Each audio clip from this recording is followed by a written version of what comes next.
how do you balance the digital expectations, right? So the example you gave when you're looking at a vehicle is like, hey, is there anything I can do? You're the customer asking the dealership or the business that you want to do business with, hey, is there anything I can do to help speed up this process and, give me what I want right now, hot, fresh, and ready Sure. without having to play these games. And then when you get there, expectations are met or exceeded. How do you guys do that with this new era of the digital age? Yeah, yeah. One of the things I think we do well is we highlight imperfections on motorcycles. We have a little Mickey Mouse hand that we point out all the imperfections, highlighting and the imperfections on the motorcycles. I think that's really key. That's balancing somebody showing up. You want to show the motorcycle in a positive light, but you also want to make sure they're showing up and you're speeding that process up. And if they already know what the inaccuracies or the not inaccuracies, but the imperfections are to that motorcycle, I think you've eliminated that. And you've also built some trust, which then allows you to talk with them differently. No one cares about you until they know how much you care, right? And so I think that's an important discussion you have to have with your team is highlight everything. I can think of a recent one as early as today, where there's a video on our Facebook page where we highlighted an issue with a motorcycle where the customer was on their way in, and we found the issue, but we highlighted it immediately, and it turned out to be something small.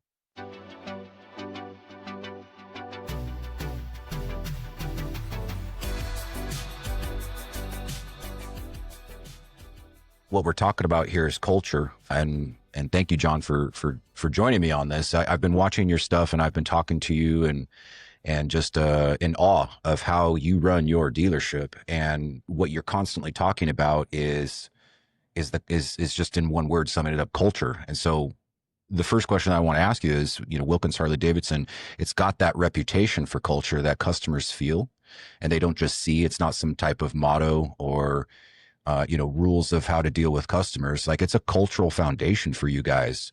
How do you keep that consistent in your business through all these years? I mean, well, first off, thank you for having me. This is, I'm obviously a big fan. I enjoy either listening or watching. And so it's cool to be on here. I mean, I'm a student of this, so I don't have all the answers. I think that's really important. There's a lot of people that I'm sure that are listeners that are getting these things right and better than us in many areas. From my perspective, a lot of what we're doing is, originated from my grandparents, Harry and Barb Wilkins. They started the business in 1947. My grandmother was 18 years old. My grandfather had just gotten back from World War II. But, every spark plug that we sold was celebrated like we would celebrate a new motorcycle today. So, culture was really survival early on. And now it's become a competitive advantage. And so we look at it a little differently than I'm sure that my grandparents looked at it. I think that's really important. But to answer your question, I mean, an organization has to institutionalize its culture. It has to document what matters to it. We're always constantly adding and revising. So we document a lot of our, the things that we do here at the dealership. For one, I grabbed my Credo card. Our Credo card is just a little card that we all carry. Everything that I'm going to talk about, I'm sure that you're going to ask about is stolen, right? I mean, nothing that I can think of have I created out of my own. But Ritz-Carlton has a Credo card, and they meet their people twice a day. And I think at the time that I read the article, it was somewhere around 30,000 employees that work for Ritz-Carlton, and they meet every single. They meet every single. They've 2 times a day they meet with all their people. So this Credo card is really important. It has our always and never list on it, and it kind of just outlines some areas that are important to our organization. We also have a list of our core values, and that's a document that we read off of on a regular basis as well. So, to boil that down, longtime staff are able to carry the torch. They are able to help not only teach this, but make sure people are held accountable, and so I think maybe Jim Collins said, you want to preserve the core and promote progress. So we're always open to ideas. We're always willing to zig when the industry is zagging, but you've got to make sure you're preserving what the core is. How do you preserve the core? I think the most important thing is you're documenting that. So I mentioned to a friend of mine, Trent, who I know listens as well, the other day, is the easiest way to do that for your listeners would be just to put a board up, a dry erase board, a great big 3M piece of paper on the wall, and just, what is important to your organization, and start writing that down. Everybody should just write up a sentence, and then put their initials next to that. And that's really kind of those rules are already probably ingrained, but because they're not documented, how do you carry it forward to a new hire? How do you carry it forward to someone that's brand new to your organization that maybe has had a lot of success elsewhere, but now they're coming into a new organization, a new tribe? And how do you help them learn what are the norms? What are the beliefs? How does this organization run? And that's really important for a lot of reasons, but I mean, job satisfaction. We all want to do a good job. I mean, everybody, I believe, wants to do a good job. There are always exceptions, but ultimately, anybody that joins any dealership in the country is trying to do a good job. How do you make it easier on them? You hand them one of these Credo cards. You read it we read it every single Wednesday in a staff meeting, and I think that's probably, hopefully, answering your question. Absolutely. Yeah. Let's talk about that a little bit more and double click on the Credo card and the core values. You visit a lot of other dealers. You talk to a lot of dealers. You're very influential in the Harley-Davidson dealership space, genuinely trying to help them. I know you do audits for these guys. Does the Credo card or core values come up in these conversations? And do you discuss with them your dealership's core values and try to share those examples? Yeah, I mean, there's a dealer that I can think of that they asked us if they could have a copy of this, and we're happy to share it. For anybody that's listening, they could reach out to us, and we're happy to share with them. But I don't think that's going to be as valuable to them, right? Because every tribe has a different set of beliefs and rules, and they may read some of this. And actually, I know for a fact there are some dealer friends of mine that would read our Credo card and say, never. We would just never. Those are some things that we would never. And the last thing you want to do is unveil a set of rules or norms to a group of people that read them and go, okay, this is another mission statement. This is another, whatever, right? And it's soft. And then a week goes by and we've forgotten about it. So we created this. I didn't unveil this. Our team created these set of always and nevers, and they believe in them. And people that have been here a long time find it very easy to hold others accountable for that. So much so that, I mean, there are people that come into our organization that last for a short amount of time, and they exit. And often when we're sitting down talking to them, they just say, I just don't think I'm a good fit here. And, they're self-assessing, and they figure out very quickly, they're just not meshing with the way we do things. And there's other reasons, I'm sure, but ultimately, if you're not documenting that, it becomes more complex to tell someone, well, that's not how we do it here. That's not our culture. And in an organization that says that, that's fine to say, but are you being fair to your people and your customers? Because it obviously translates down, and we could talk about that later. But I mean, this stuff is certainly a competitive advantage when done correctly, which then translates to sales. So I mean, people want to do a good job, but they also want to know what the rules are. And I don't believe that a handbook does that. The company-wide handbook that tells you when your vacation is and how to submit for this and your medical insurance. It's just, nor do I believe even in mission statements in general, if they're not written properly. So I think that's all kind of how I look at that culture piece.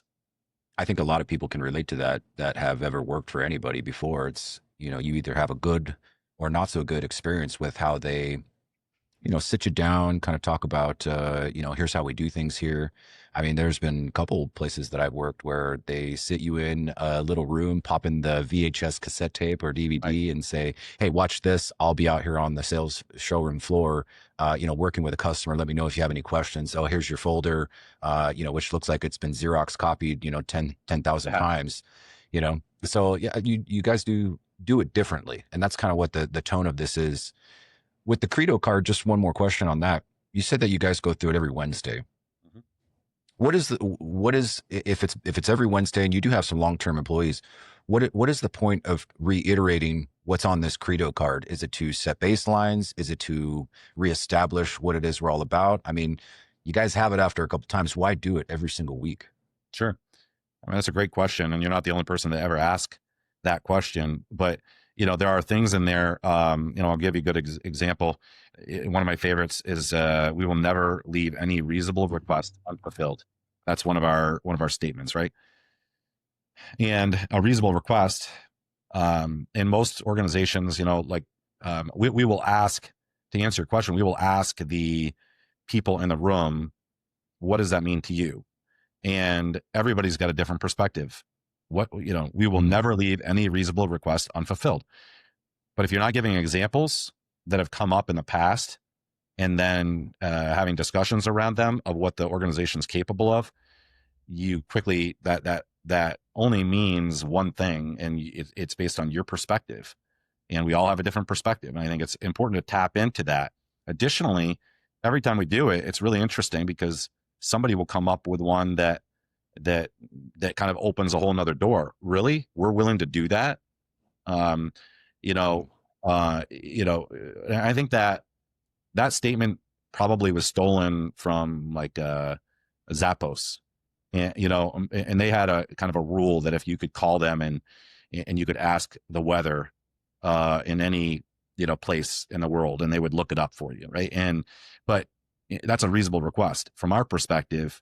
Some of the stories, one of them I can think of, was someone called and said, "Hey, where can I get a Huffy bicycle for my son or daughter?" Most dealerships would kind of smile and say, "Hey, we sell Harleys." Yeah. I don't know, but the story is really opens the door to understanding that if I asked you, Jacob, "Hey, can you tell me where could you buy a Huffy bicycle?"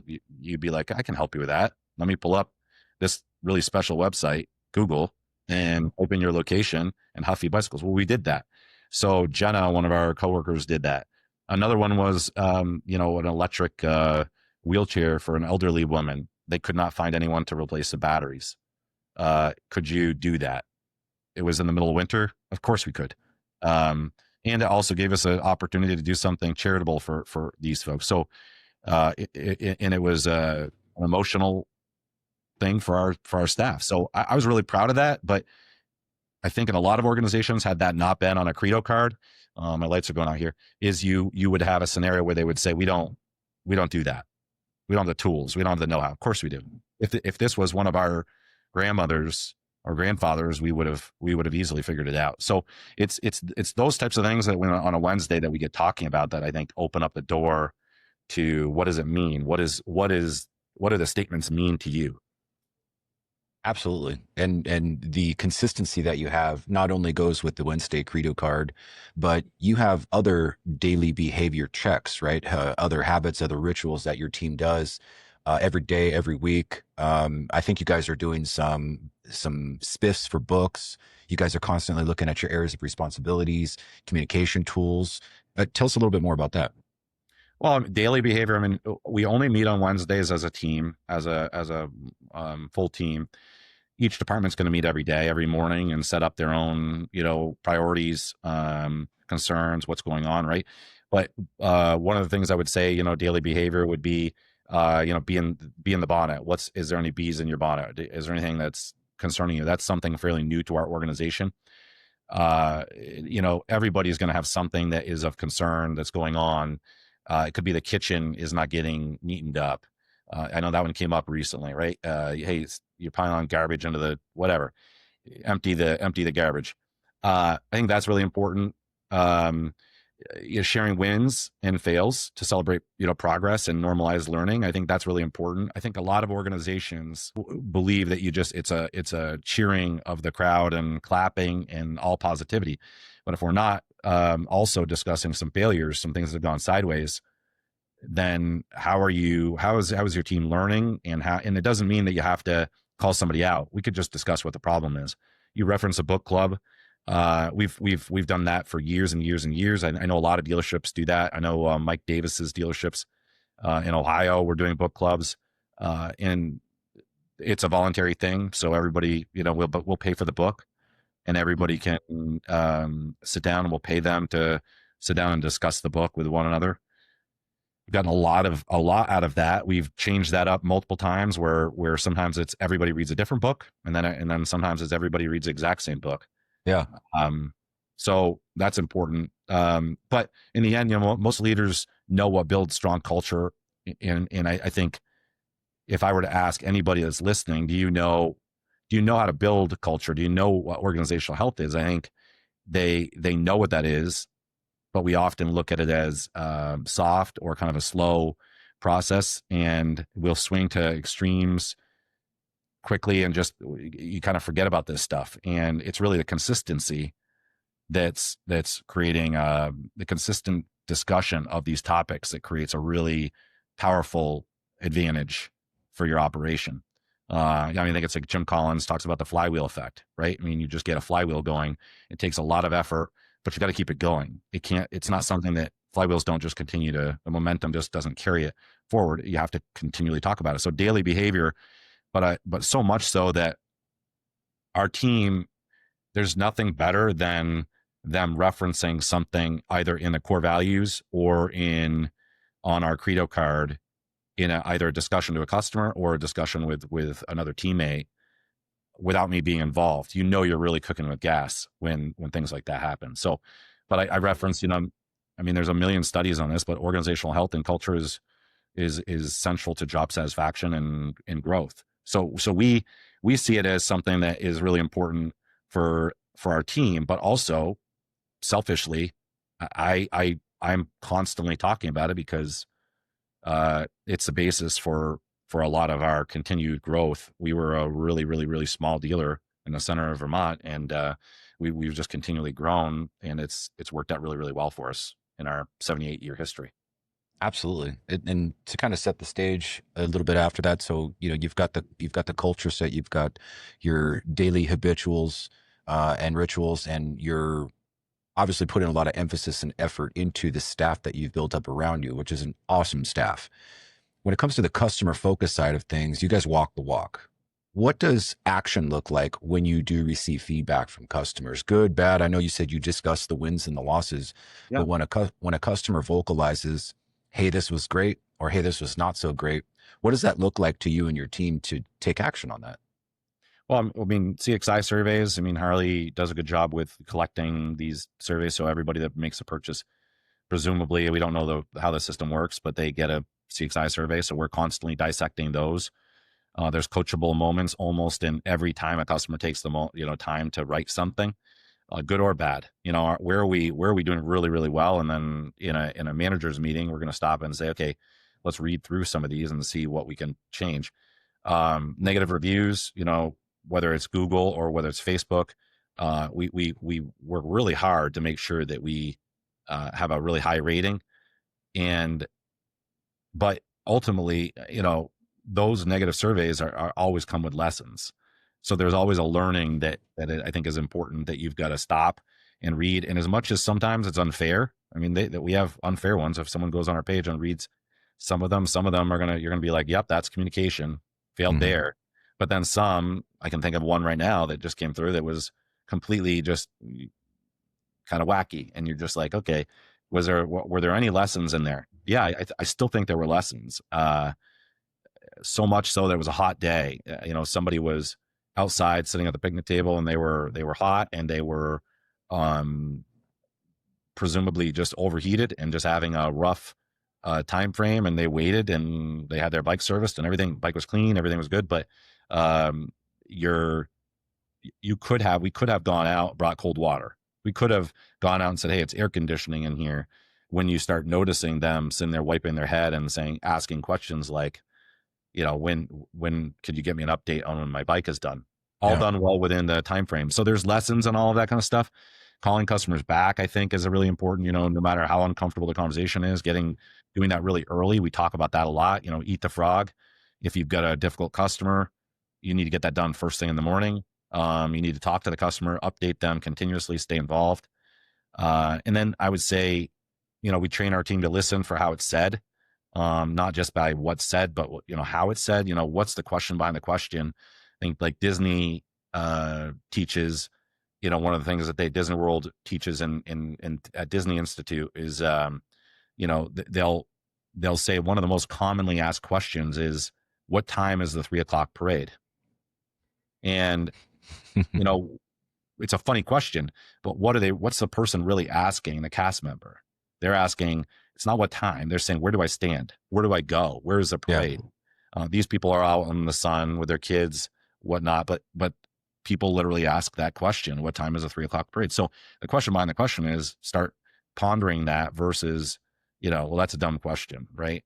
And then lastly, I would say one of the things we do for that's helped us tremendously is we use a program called Up It, and Up It is just an acronym for update, invite, thank. Are you updating the customer about something future wise going on? Are you inviting them back? And then are you thanking the customer for, sincerely for their business? I'm not sure if that's Speak, coming. speaking Like, of, yeah, speaking of, you guys are selling a bike right now, and you guys are all honking the horns in the yeah. showroom. I I love think that. that actually is Riding Academy coming through right now for their Okay. celebration. But any opportunity you can celebrate customers is important. But Up It is something we do. We add that into Talon where we engage customers. So something as simple as a spouse's name, adding that in so you can ask a question. Talon's not our CRM, so I'm not suggesting that everybody add notes into the CRM, but you can add notes into Talon or whatever Lightspeed, and just make sure you're adding when the customer says going on a trip to Mississippi in August 2025. It takes 2 seconds to add that. And then the next time they come in to visit, are you engaging them on that topic? So I think there's real value in a lot of those things. I could go on and on about a lot of the things we do, but we're constantly trying to innovate and change how we serve our guests because expectations is changing. It's constantly changing. 100%, especially in the Harley world. I mean, the expectation of, the overall experience when you walk into a Harley Davidson dealership has just been hyperbolic the last couple of years, Yes. right? The expectation level that these guys have for buying the type of product that you sell has just been so far raised that I think a lot of dealers are struggling with that. I You mean, brought up some self improvement time and time again, right? You're talking about Disney. You mentioned Jim Collins. You took some notes out of the Ritz Carlton playbook there. I mean, you're always attending workshops. You're always going to conferences. Obviously, you're reading books, and you're having the team incentivized to do so as well. What's the drive behind all this self improvement?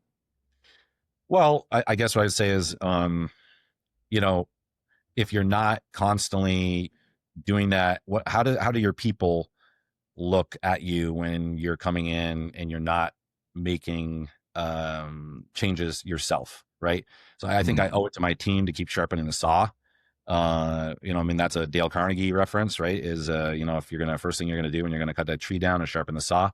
So I really firmly believe in that. Same reason why I encourage people to take vacations and do that. But as far as to answer that question about why am I going to conferences, why am I reading books and articles, complacency is contagious.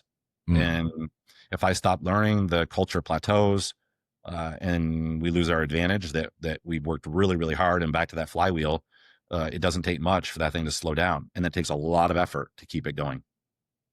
As you're talking here, I'm just envisioning this meme that keeps coming up over and over again about leadership, and it shows two pictures. The guy in the back whipping the people to push this sled, and then there's the guy in the front saying, "Come on, let's do this." Yeah. You're for sure the guy pulling the team with you and saying, "Come on, let's go." I've seen it there in person at your showroom. I'm surprised you don't have holes worn in your boots from how quickly you're walking from place to place, just checking on things, making sure everything's up to par.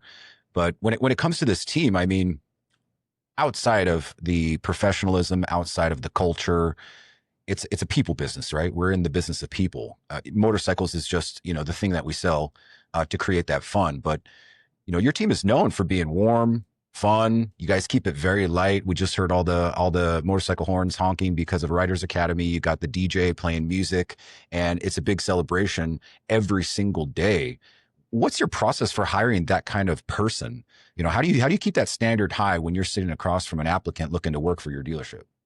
I mean, I would say, you know, we fail probably more than we fail a lot with hiring. So don't get me wrong.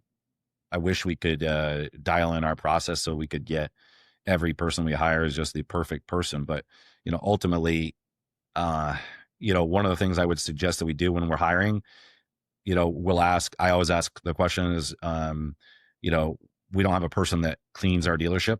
So everybody gets an opportunity to clean the bathroom. Are you willing to clean the bathroom? And you have to, everybody leans in and watches the response. And we've had people say, I would really prefer not to.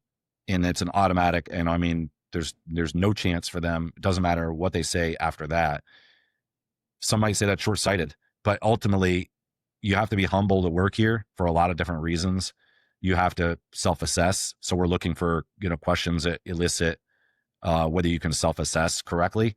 Prime example, I would tell you, you know, it's, I'm sure some of your listeners can identify this, but we've had multiple people that we've hired recently that haven't lasted the second day.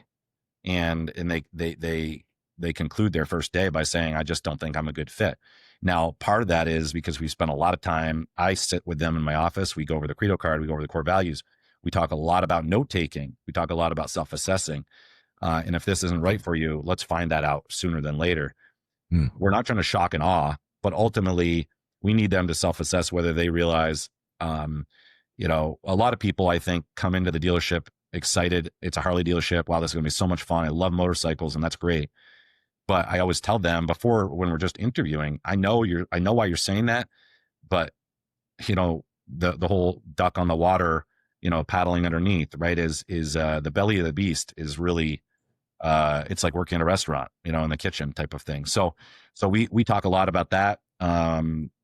Everyone here is a leader, so you're going to hold others accountable. So I would say if you make it far enough in, our people are going to hold their coworkers accountable, and that lends itself to some moving hires out that are not going to be a long-term fit.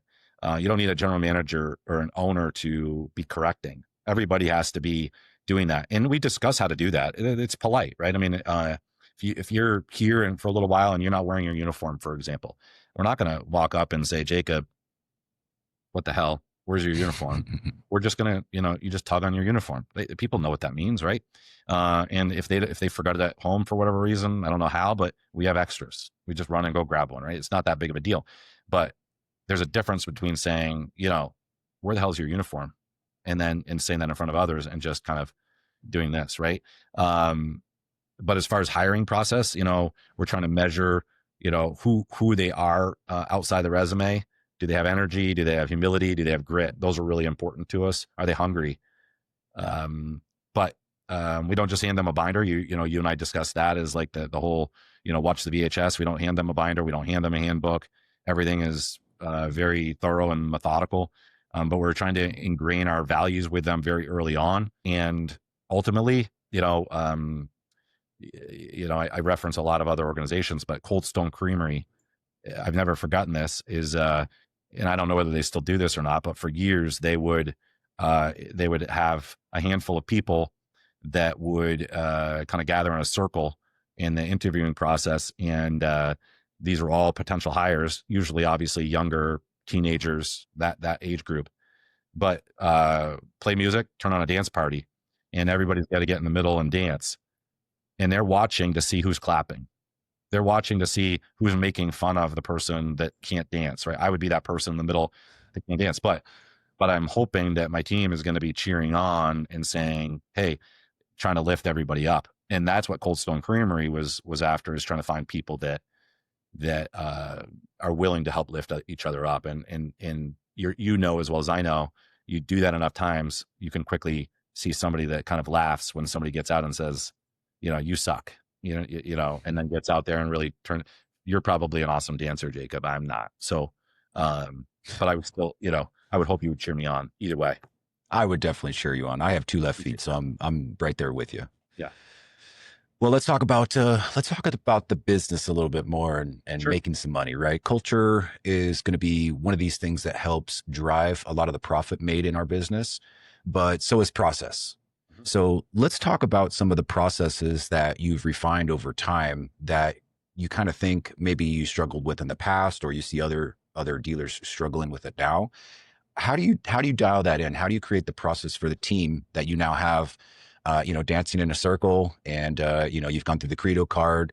They've made it through cleaning the bathroom, and the culture fit is right. What's the process we put them in for the profit?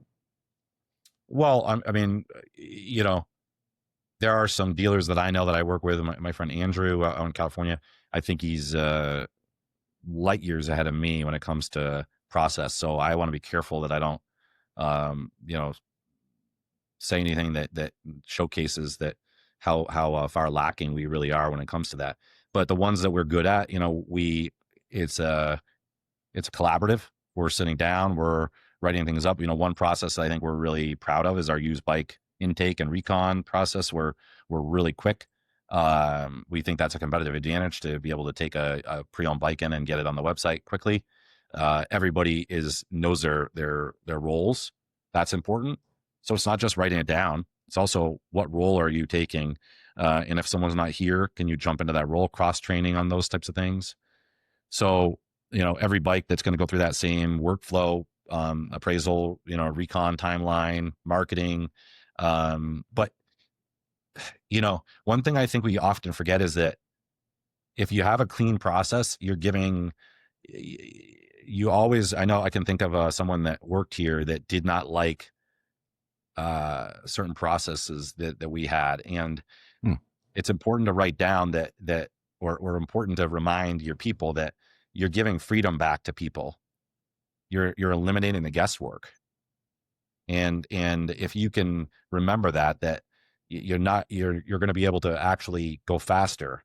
You're going to enjoy, you're going to be, you're using less energy when you have a written process down. So I don't know whether that answers your question, but from my perspective, I think that's one area that we're still always working at. And I've got a great big binder over my shoulder that we're always adding to. But my friend Andrew, I mean, he's probably got a terabyte of information on his computer with all of his processes that if I were to email him and say, hey, how do I answer the phone, he would be able to You'd send have a that. process for it. Yeah. Well, let's dive a little bit more into your used bike process, because I know that is something that a lot of dealers are struggling with now. They're either looking to improve that, or they don't have one, or maybe we could do it better, right? But you guys have speed on your side. So not only is it sourcing and finding the right kind of used bikes, but it's also going out to where the customer is a majority of the time, Yeah. with a decision making level person like you or Sargent or a couple of the other guys there. What happens after that? What does your documented process look like, just in a nutshell, for moving a bike quickly through service, through recon, and then getting it frontline ready? Well, I mean, it's not necessarily going to go through service quickly. I mean, the fact is that process, identifying the bike, first of all, everything hinges on the buy, doing proper research. As we're big fans of Moto Hunt. We think that gives us an advantage on analyzing the bike properly. But knowing, is that bike going to need a 10K, or is it just going to need a 1K? Is it going to need tires depending on the mileage? We've figured all of that out. So we know really quickly after you plug it into Moto Hunt, it's going to tell us, how much time it's going to take to get that into our service shop and get that out. If you're going to need 2 tires plus a service plus a brake flush, there's a different price that we're going to have to allow in order to compensate that, because our service team is just out straight 2 to 3 weeks. There's just no possible way for them to get that through. But ultimately what it comes down to is we look at the process all the time, and it's dynamic, and it sits in a Google Doc. And I would be shocked if I were to ask one of the team, have you made any, or we were to look at the kind of the edits, have they made any adjustments to that in the past week? Guaranteed they've changed something about that. So it's just constantly, changing that process and looking what's working, what's not working. And do we have somebody here that we maybe has left the organization, or we've added people to the organization? Can they adopt a piece of that? So I'm not sure if that answers your question, but that's kind of the thinking behind our used bike. It absolutely does. Yeah. I mean, with the constant revision of the processes, and just really kind of looking in the mirror and go, is this right? Is it working? You said before that mistakes are opportunities to learn, not hide. And so can you share maybe another moment when, you and the team, or the team has come to you and said, hey, we're kind of failing forward here. How can we better build this system from what we've learned so far? I mean, I can't think of anything off the cuff that recently on that area. Um, I'd have to ponder that a little bit.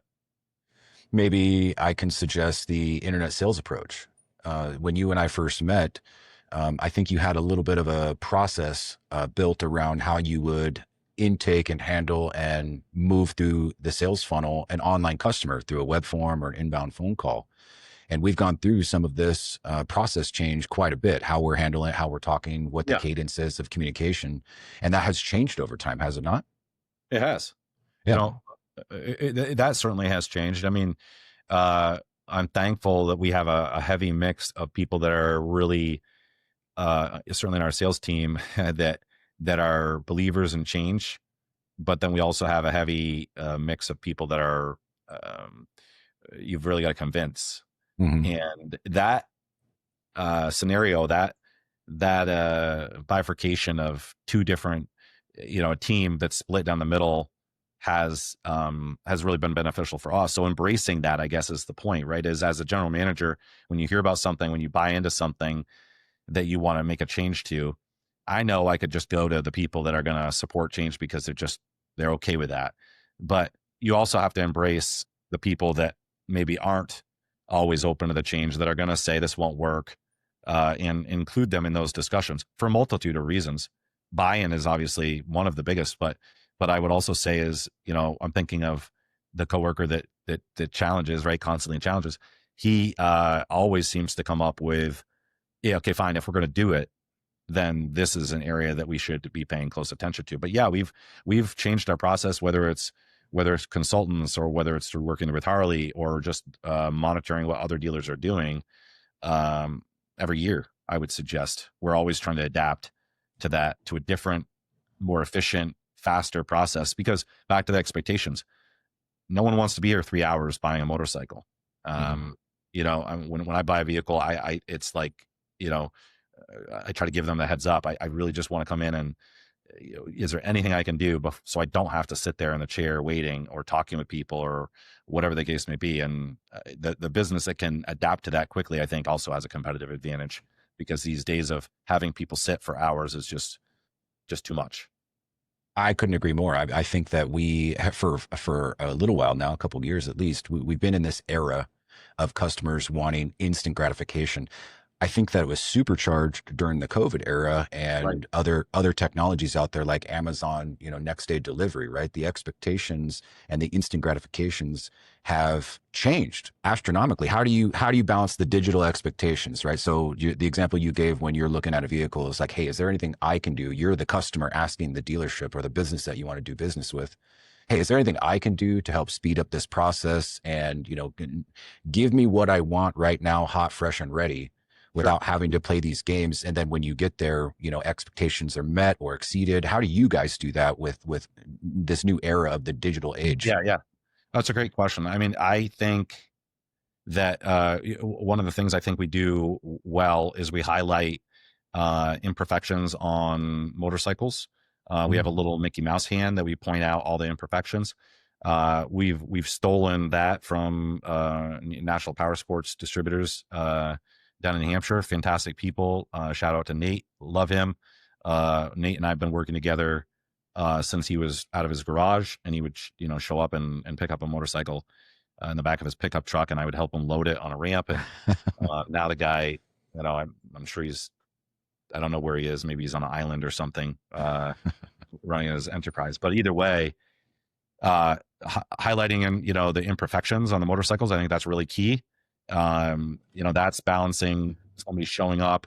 You want to show the motorcycle in a positive light, but you also want to make sure they're showing up and you're speeding that process up. And if they already know what the inaccuracies or the not inaccuracies, but the imperfections are to that motorcycle, I think you've eliminated that, and you've also built some trust, which then allows you to talk with them differently.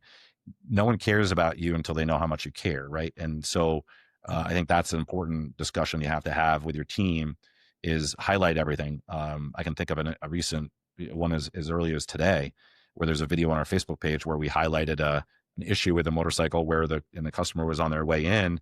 and we found the issue, but we highlighted it immediately, and it turned out to be something small. But at the time when we were first kind of reviewing it, we weren't sure really what it was, a tick in the engine. So I think that's important. Our lead response is pretty fast. We're not as fast as there's a couple people in our district that are a little faster than us. So we're always striving to see, can we catch them? But it's also real. These are people in our dealership. We don't have a call center. So these people are on site calling our customers. And then I would say we do, video walkarounds. We don't have bait bikes. Every motorcycle that we are talking to a customer about is real.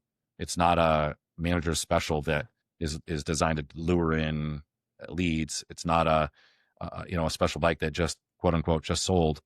I think that's important to send the video, and that also is adding. And we're hearing that a lot more from customers lately over the past year about more of these bikes that don't exist. And so I think we're gaining an advantage that way by making sure we're only highlighting motorcycles that we have in our building. And if a bike sells, it's 20 minutes is our written policy that demands that motorcycle is removed from our website.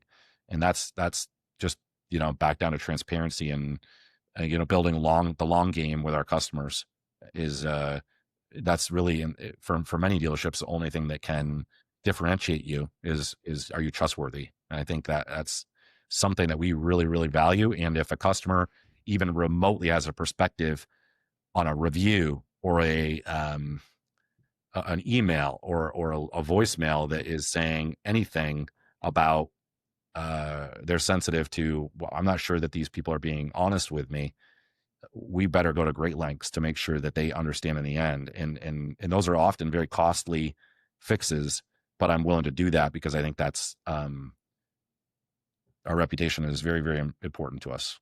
It's absolutely, built on the shoulders of my grandparents. And I think we need to protect that at all costs. Yes, for sure. And as a third generation owner operator, you've got a long history that you're just still trying to progress, right? And make it better.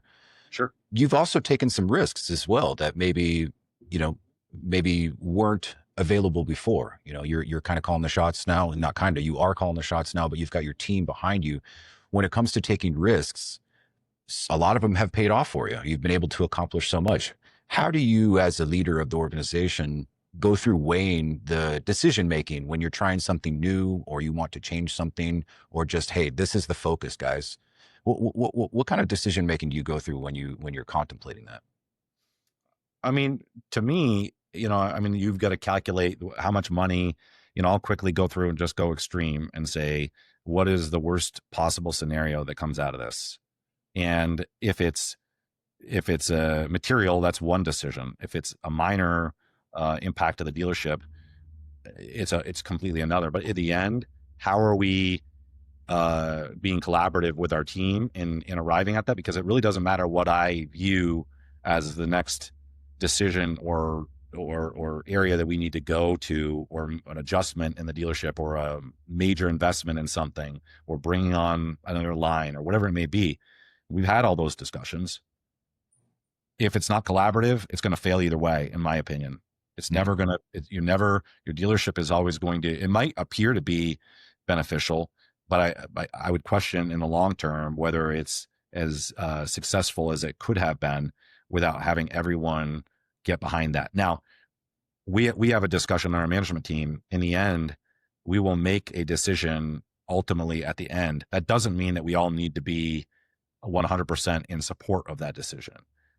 Meaning we don't all need to vote yes, but once the decision is made, everybody has to row, and they all know that. And sometimes you win and sometimes you lose. There have been multiple decisions, and I don't want to get into them right now because they would put a smile on your face on things that I wanted to do in the past few years that were kind of unorthodox. But the management team was not behind those. And who am I to say, no, we're doing this either way, because I thought it was a grand idea and it's going to do well. And maybe it would have, but it would have been as successful as I kind of dreamt without their support. So once the decision's made, could I have overrode that decision? Certainly. But That's just not our style. It's not in our culture. And that's what we're talking about today, right? Is how do you, and I think they valued that. They valued that I came in saying, I want to do this. Here's what I've been thinking. Here's my thought process. And then them picking it apart to the point that it wasn't about work for them. There's always going to be extra work for them, but they just didn't believe that it would be successful. And frankly, kind of a couple of these ideas that I had, they were probably dead on accurate. That in a dealership that I know that ended up doing one of these things was not successful with them. So, not to be cryptic here, but it's just a factual statement. I don't want to embarrass myself here with weird ideas I sometimes have. There's no bad idea, right? Right. Well, I mean, you've made some other bold moves, and one of them included closing a store and shifting all your operations under the one roof. How did you know that was the right decision, and what did that teach you about the focus? Yeah, well, that's a tough one. The background is important to the question. I mean, we purchased a smaller dealer near us, about 45 minutes north of us in November 2019. So it wasn't performing well, before we arrived. COVID hit shortly thereafter, 3-4 months, right, is a January, February timeframe. The state, jumped in and said all businesses are to close. People had to go on unemployment. It hurt because, closing that dealership, making that decision hurt people. And that was probably the most challenging piece for me is knowing some of those people weren't going to have jobs afterwards. They weren't going to come off unemployment with us. And some of them were offered jobs and some of them were not, but we were working with the information at hand. We had, it was a really high rent, without a clear runway in front of us. We had to make that decision. And our core team, that had been rowing really hard to serve guests up until that point was split, meaning we were splitting them up between two different stores. We were trying to integrate with a second team who hadn't been given the time to learn to trust us. When you think of, 4 months, it's really not a lot of time to establish a lot of trust. And that's the foundation for everything that we do. All the changes, all the culture, all the Kool-Aid drinking that we're asking you to do is built on trust. And I would say we didn't trust everybody on that team either. So that became challenging when COVID hit to say, okay, what are we going to do? And I often say that, like, fragmented energy leads to watered down execution. And that's really what this boiled down to, is that we're our high performers, our high energy folks that could punch through big problems were split. And so we had some, at each store, and consolidating allowed us to build one great, move to one great big team and not have two average ones is how it felt to me when I was sitting there contemplating this. And I took a lot of heat, and rightfully so, right? I mean, to buy a store, I think, if you were to do Google search, to buy a store and then close it after 4 months, there are lots of social media comments and posts about that was the plan all along. Yeah. And back to my statement about, earlier when you asked about risk, of course, I processed on that on the day that I signed on the dotted line. Is this going to close? Could I close it? Of course I did. That wasn't the plan, but that's a material risk, right? That's a sizable one to close a store, to write those checks, to pay out the rest of the lease. All of those things were material to our organization, but ultimately, it was a right move, and I'm thankful we did it, and it served us very, very well. We feel we also bad for a lot of the riders that are in those areas that are without a dealership, right? And so, but I think we've done a good job moving around the state with our trucks. We added people, we added trucks, we added resources behind all those things. We absorbed a lot in order to try to make sure people knew that we cared. And I think that's really what it boils down to. That's the importance of that closure, is that I think we ended up earning a lot of people's respect in the end. But ultimately, I think it depends on who you ask. There's always going to be people that are critical, and that's the world that we live in today. Absolutely. And certainly a strange time for all this to be going down.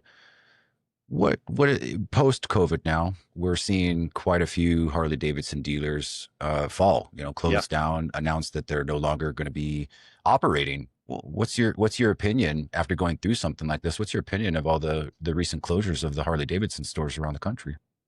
I mean, it's sad. We are one big brand. When push comes to shove, we all support one another, competitors or not. There's always exceptions to that. But I do feel when you go to these meetings, when you go to these gatherings, dealer shows, for a perfect example, uh, it's an emotional place to be together, seeing product, talking with people, leadership. And in the end, there's something we really, really share, that passion together. So it's sad to watch some of these closures, but I don't know why they're all closing. I mean, every dealer has a different reason. I would be speculating on why each one closes. I'm not sure the reason why they're some of them, I think, have come to a conclusion that they're not seeing the return that they once saw. Hmm. And they own the building, and they own their inventory, and they own the equipment, and everything there is on that piece of property. And so they decide, you know what, I'm not seeing the return. And I'm not judgmental when it comes to that, because I understand completely that you need to see a fair return. And for many, it has not been a fair return.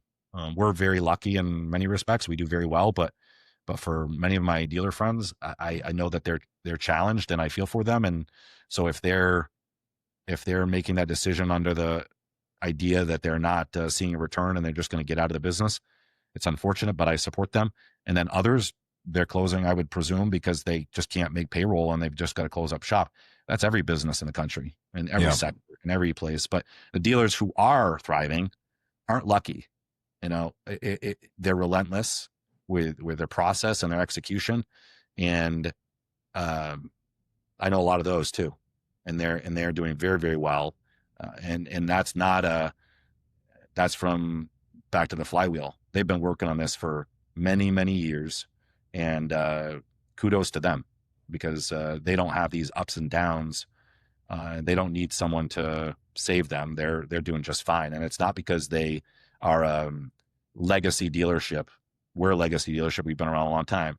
It's because they're relentless, and everybody has that decision that they have to make every day. That's listening to your podcast. Do they want to be putting in the time and the energy and the execution behind their work? I imagine a lot of those guys that you're talking about are much like you. They're improving, they're building culture, they're making risky decisions at times.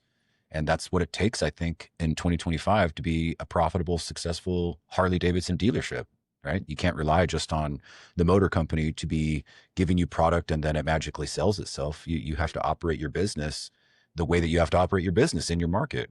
Right. You've been very vocal lately on the new CEO of Harley Davidson. Big announcement. We've got a guy that has some prior experience in golf and the pizza. Sure. I see. This is just my perspective. I see a lot of people maybe questioning why Harley didn't choose a rider enthusiast per se. But this guy's got a ton of background in business and maybe turning around some of these businesses for the better. Can you just share with us real quick about what you feel about the new CEO selection, and maybe give us a little insight on maybe some changes that you'd like to see from the motor company? Yeah. I mean, I would say it's disturbing to see some of the comments out there that some dealers are suggesting that somebody has to come in and they have to be a rider today. You know, since when did our organization say that a leader that leads a company has to be, maybe this is a extreme one, but there's a gentleman, and you have to do a Google search on it, and people will laugh at this, but has been extremely successful with women's undergarments. And this is recent, right? This is like in the past few months that he's the new CEO of an organization, bras and whatnot. Yeah. No one's asking him if he is an enthusiast or wears the undergarments. The company is accelerating, right? And so what do you want? You want leaders, or do you want someone that rides a motorcycle. So I think to allude, I mean, maybe listeners haven't seen the comments out there, but there's a lot of people posting, asking that question, and I mean no disrespect to them. That's their perspective, and that's okay. If they believe that that's the sole criteria or the base criteria for already coming on board, that's their perspective. But leadership and riding are not mutually exclusive. But too often they're framed that way. The truth is that, some of our strongest leaders, they learn the culture that they step into. And they learn that by, coming in, and they maybe even value it even more because that humility and curiosity is a strength. So, suggesting that someone who's just now discovering that what it means to be a rider is unfit is shameful. And I bet he proves them wrong, and I hope he does. And I think it'll be eye-opening for many people. But yeah, I've been vocal on that piece, commenting on different posts, because I think now is the time we get behind this gentleman and all row as hard as we possibly can. He needs that. This is not going to happen overnight. And so that to me is probably the next challenge that he's going to face from the network, or some of these folks that are critical, is suggesting, like, we're a year into this and look, nothing has changed. The damage that's been done is going to take some time to fix. So we've got to give some runway and some grace. And so, maybe I should stop commenting because it raises my blood pressure, and my watch tells me you got high blood pressure when I start typing some of those messages, and then I press delete and then retype and try to be more respectful. But I'm optimistic, and I feel bad that he's seeing some statements out there that means you've got to be a rider in order to be a leader of an organization like this. Yeah. Well, I hope you don't stop posting, because I love hearing and seeing your viewpoint on many things, but this obviously being really big news with the exit of Johan and now the introduction of a new CEO. There are some things that we need to dig ourselves out of this hole with when it comes to dealer support, maybe some of the model mix, maybe some of the legacy with the brand and not attracting enough new entry-level riders is a criticism that I've always heard. But please do not stop. I think that you're a very influential person in the space, not only on the social channels that I see publicly posting on, but I know that you're out and about in other dealerships, not only your own, promoting the brand and promoting the fact that, hey, we're kind of all in this together. Let's row the same way, as you put it. Yeah. All right. Well, let's kind of go with this. So thank you again for coming on. The core audience is a dealer, manager, operator, and maybe my friends and family, all 10 of them that listen to this. But for a dealer listening right now, maybe they're feeling a little overwhelmed. Maybe they're feeling a little burnt out. Maybe they haven't taken a vacation in a while. They're considering closing. They're having problems with the staff. I mean, pick from a litany of all the problems that can go on in a dealership, and there are many. From John Lyon's perspective and the success that you've seen, what's one thing that you think this year they can get a little bit closer to creating or building upon the dealership culture similar to what you've built? I mean, the first thing I would suggest is, stop and write down what you believe. Write down what's important to you. Share that with your team. Does that align? Do they believe what you're writing down? I kind of made a little fun of some of the mission statement kind of ideas, right? As you go on websites and you see mission statement, and I can almost guarantee if you went into that organization that asked the leader, what is no one would know it. Funny. It's just why you even do that. So I wouldn't worry so much about that, but what are your always rules? What are your never rules? That's how we started, right? Is we always do this. We never do this. Write those down. Get alignment with your team. Get them energized. First of all, that's going to do so many things. One, everybody's excited about, okay, yeah, this is what we believe. Secondly, it's going to reduce some extra work that you're going to have to do as a leader in order to get that organization to follow those things, because everybody understands, and you put them on a card and you print them out and you go over those. So I think that's That's one really big thing I would suggest. And the next thing would be stop trying to do everything. Start doing the right things. Are you prioritizing? To-do lists are great, but you need to dial in what's important. You're the best. We require everybody at our dealership to have a to-do list, and it might sound micromanaging like to do that, but that's important because you're going to get things that come up on a daily basis, and that someone's going to walk up and say, Jacob, could you do X? And do you already have a list that you need to get done? And it feels good to cross that stuff off. But what's even better, what I find even better, is take that to-do list, write it down, take out another piece of paper, and then put your first one, whatever the frog is that you've got to eat, put that first one that you're despising, and everything else flows. That can boost your energy if you're having challenges. Culture starts with clarity. Ask yourself, what do we stand for, and what do we let slide, right? I mean, because there are things that occur in every dealership that we're letting go. I think that's important. Is that a conscious, intentional thing that we're letting slide? Probably the other couple things would be, one process change at a time. You're not trying to do a lot all at once. But then what it boils down to is, if you really want to change your organization, your people mirror your actions. If you're walking in, and you're wearing your uniform and you're smiling when you're supposed to smile. I mean, people tell me that all the time when I'm online that I'm supposed to smile. Are you doing that with customers? My favorite is, one of my coworkers even, pulled me aside and said, hey, that interaction could have gone so much better with that customer had you just smiled. I love those things. They're citing our credo card. Our credo card says a smile is part of your uniform. Disney World, there's a reason why there's a mirror, before the cast member comes out on to visit with guests, because they're supposed to stop and look at themselves. Are they wearing the uniform? And part of the uniform is smiling. So I think your people are going to mirror your actions, and having a team. Pat Lencioni wrote a book called The Advantage, and there's a chapter in that book. I think it's like chapter 3 or 4. And one of the exercises that I would encourage people to do, that they're going to, kind of take a deep breath when they hear this, but everybody has to take a piece of paper out and write down what their leader is doing well, and what their leader is doing that's holding the dealership back, the organization back, and then share it in front of everybody.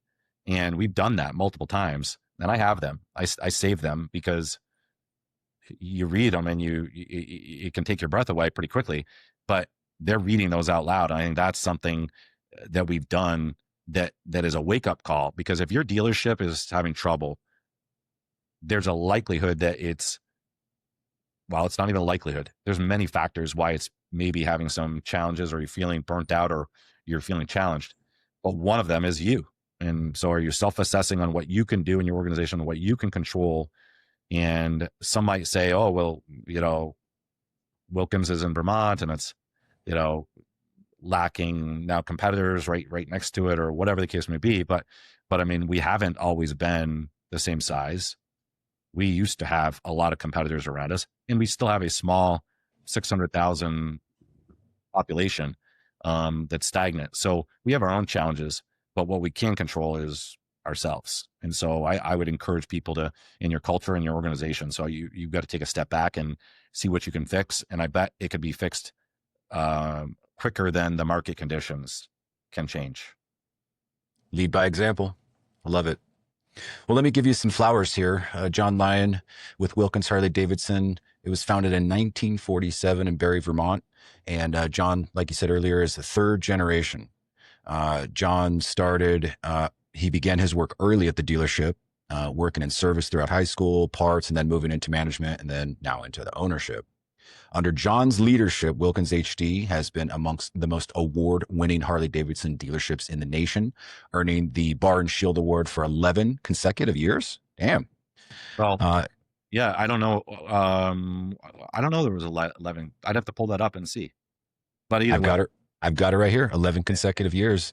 Prestigious Bar and Shield Award. We haven't won it in the past few years, Jacob. So we might want to give that disclaimer.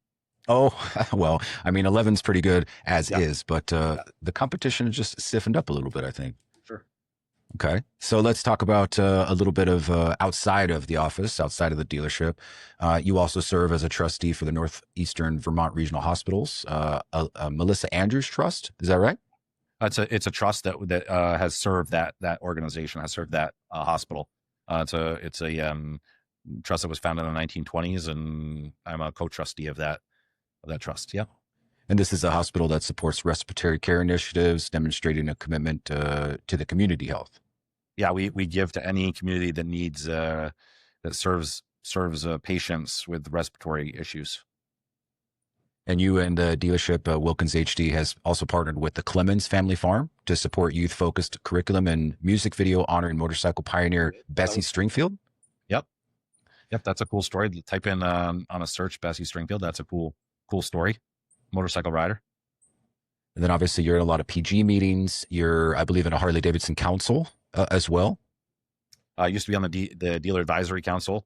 Thank God I'm off that now, but I'm cheering on the ones that are still there. Well, my point in giving you flowers here is that you're an involved guy, John. You never stop moving. You never stop improving. And it shows in the work that you do. It shows in your staff. And then obviously how well you're operating your business to be a profitable dealership in 2025. So my hat's off to you, sir. I love working with you. Ditto. Ditto. Thank you. Well, on that note, I say we call it a day. John, again, I appreciate you coming on and sharing some of your stories, spilling the tea, and hopefully some of these dealerships listening to this and get some gold out of it. Good. Hope we do. All right. Thanks, well, that's it, everybody. Bye.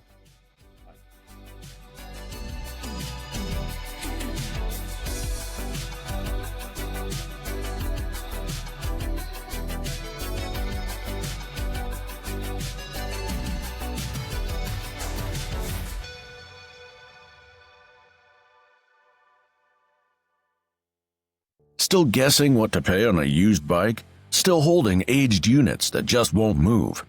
It's time for a real system. Moto Hunt's ultimate used inventory playbook shows how the best dealers are finding better inventory, pricing trades right, and turning used bikes faster, with fewer mistakes and more margin. It's short, real, and free to download right now. Visit dealers.motohunt.com to grab your copy or check for the link in the notes.